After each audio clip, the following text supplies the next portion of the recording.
जय हिंद साथियों। जो सीईटी की एग्ज़ाम है उसके लिए आपको अग्रिम बधाई, शुभकामनाएं। मैं आपको इस परीक्षा का पैटर्न और क्या खास बात है वह बताऊंगा ताकि इस एग्ज़ाम को देने में आपको ज़्यादा परेशानी नहीं हो और आप आसानी से क्वालिफाई कर लेवे। एक तो ये जो कॉमन एलिजिबिलिटी टेस्ट है स्नातक लेवल की है, जो फाइनल ईयर में है वो भी इसमें अपीयर हो सकते हैं। साल में एक बार होगी। इसकी जो वैलिडिटी भी 1 साल की है। पिछली सीईटी की वैलिडिटी ख़त्म हो चुकी है, इसलिए आपके लिए अभी यही इम्पोर्टेंट है। हर साल होगी, आप कितने भी बार दे सकते हो, ऐसा कुछ भी नहीं है कि आप एक ही बार दे पाओगे या 2 बार दे पाओगे। हर बार के अटेम्प्ट है।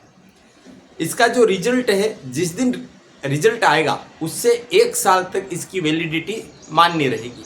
और इसी बीच अगर कोई दूसरी एग्ज़ाम भी हो गई सीईटी की, तो जिसमें ज़्यादा नंबर आएंगे वह मान्य रहेगी। यानी ये आप लोगों के भले के लिए फैसला किया गया है। इसके जो फॉर्म भरे जाएंगे ना, 9 अगस्त से शुरू हो चुके हैं और 7 सितंबर तक ये फॉर्म भरे जाएंगे। कृपया अंतिम तिथि का इंतजार नहीं करें। सर्वर डाउन वगैरह काफ़ी सारी स्थितियाँ होगी, फिर पछताने के सिवाय कोई चारा नहीं रहेगा। आपको इस एग्ज़ाम में कम से कम 40% अंक लाने हैं और जो एसटी और एससी कैटेगरी के कैंडिडेट हैं उनको 35% मार्क्स लाने हैं। यहाँ पर मैं आपको बता दूँ, ये परीक्षा 25 सितंबर से लेकर 28 सितंबर तक अलग अलग चरणों में आयोजित की जाएगी। यद्यपि यह कह रखा है कि ज़्यादा कैंडिडेट होने पर 1 से अधिक अभ्यर्थी भाग लेंगे, लेकिन अनुमान है कि लगभग 12 लाख से ज़्यादा कैंडिडेट होंगे। तो मान के चलिए कि 1 से अधिक चरण होंगे। अगर 1 से अधिक चरण होते हैं तो नॉर्मलाइजेशन यानी सामान्यीकरण की प्रक्रिया अपनाई जाएगी। अब कईयों को पता ही नहीं सामान्यीकरण क्या होता है। मैं आपको बता रहा हूँ, कोई पेपर सरल आ गया तो उसको देने वाले कैंडिडेट के मार्क्स ज़्यादा आएंगे। कोई पेपर टफ आ गया तो उसके कैंडिडेट्स के मार्क्स कम आएंगे।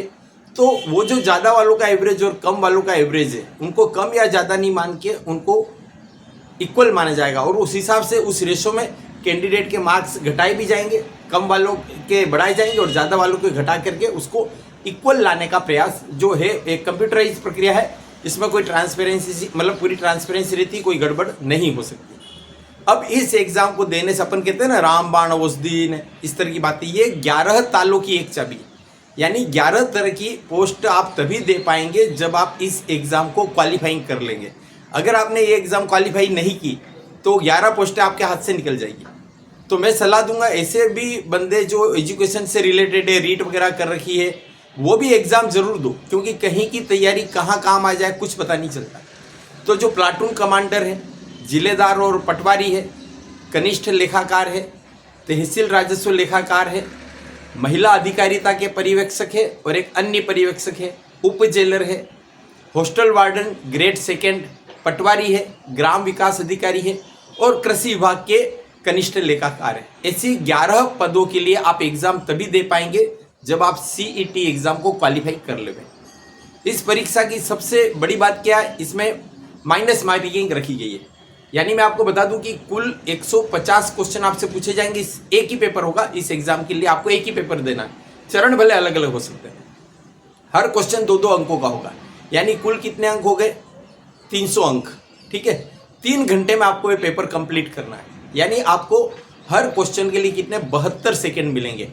अब -1/3 हो जाएंगे, यानी अगर आपने सही उत्तर दिया तो आपको क्या मिलेंगे, पूरे अंक, और गलत निकल गया तो जितने 2 अंक हैं उसका 1/3 उसका 1/3 आप माइनस कर दीजिए। तो यहाँ पर आपको बड़ा ही अलर्ट रहना है। अब ये क्यों किया गया, इस बारे में भी काफ़ी कंट्रोवर्सी चल रही है। देखिए, ये एग्ज़ाम को ये समझो आरएस प्री के अकॉर्डिंग लेने के प्रयास किए जा रहे हैं। एक तो डबल स्टेज होने से क्या डमी कैंडिडेट या ये पेपर आउट होना, लीक होना वगैरह, इस तरह की घटनाओं पर अंकुश लग जाता है। डबल स्टेज है ना, अगर एक स्टेज में व्यक्ति ने गड़बड़ी करी और दूसरे में नहीं कर पाया तो ये एक अच्छा सिस्टम है। आरएस प्री में क्या होता है कि जितनी पोस्ट होती है उसके 15 गुना मेंस में बैठे, इसके लिए आरएस प्री होती है क्वालिफाइंग एग्जाम। तो अगर इसमें माइनस मार्किंग नहीं रखेंगे तो 40% से ज़्यादा तो बहुत ज़्यादा ले आएंगे, फिर इस एग्ज़ाम का औचित्य ही खत्म हो जाएगा। पिछली बार पैटर्न में क्या था कि जो पोस्ट निकलेगी उसके 15 गुना को ही सीटी क्वालिफाइड को उस एग्ज़ाम में बैठने देंगे। हर बार कैलकुलेशन अलग करनी पड़ती थी, है ना। और कैंडिडेट्स की भी डिमांड थी कि 40% हम ले आए तो हमको बैठने दो। मैं फिर से दोहरा रहा हूँ, ST SC के लिए 35% लाना जरूरी। तो बहुत ज़्यादा क्वालिफाइंग हो जाते थे। अब क्या हो गया, -1/3 करने से कैंडिडेट अंदाज से तुक्के नहीं लगाएगा, थोड़ा सा व्यवस्थित कॉन्फिडेंट होगा तो ही देगा। और जो ऐसा माना जा रहा 12 लाख से ज़्यादा कैंडिडेट है, अगर आप माइनस मार्किंग नहीं रखते तो 6-7 लाख कैंडिडेट एलिजिबल हो जाएंगे। फिर मतलब क्या रहा। और अगर माइनस मार्किंग कर देते हैं तो शायद 2 लाख 2.5 लाख कैंडिडेट ही क्वालिफाइंग कर पाएंगे। तो इससे जो इस एग्ज़ाम का डेकोरम है, इसकी सिंसियरिटी है और इसका जो शुरू करने का जो उद्देश्य है वो बना रहेगा। ठीक है, हम बात कर लेते हैं कि इस बारे में इसके सिलेबस में क्या है। तो भारत और राजस्थान का इतिहास है, जिसमें स्वतंत्रता संग्राम पर विशेष फोकस किया गया है। भारत और राजस्थान दोनों का भूगोल, दोनों की अर्थव्यवस्था और दोनों की राजनीतिक व्यवस्था इसमें शामिल है। राजस्थान की कला एवं संस्कृति भी है, साइंस प्रौद्योगिकी भी है, रीजनिंग, मेंटल एबिलिटी ये भी शामिल है, हिंदी, अंग्रेजी और कंप्यूटर का ज्ञान, यानी बहुत विस्तृत सिलेबस है। और समय आपके पास कम है, मोटे मोटे तौर पर 1 महीना मान के चलो आप, 1 महीना 1.25 महीना, तो आप बहुत अच्छे से तैयारी करिए।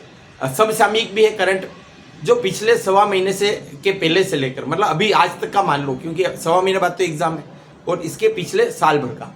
अब इसको सिस्टमेटिक बहुत अच्छे से तैयारी कराने के लिए मैं आपको कॉन्फिडेंटली कह सकता हूँ कि माय मिशन फ्री क्लासेस है, जो ऑनलाइन और ऑफलाइन चलती है, आप ज्वाइन कर सकते हैं। थोड़ा बहुत जो वेलफेयर लिया जाता है वो किराया या जो व्यवस्थाएं बनी रहे उसके लिए किया जाता है। बाकी अल्टीमेट टॉप लेवल की व्यवस्था है, टेस्ट सीरीज भी अवेलेबल है।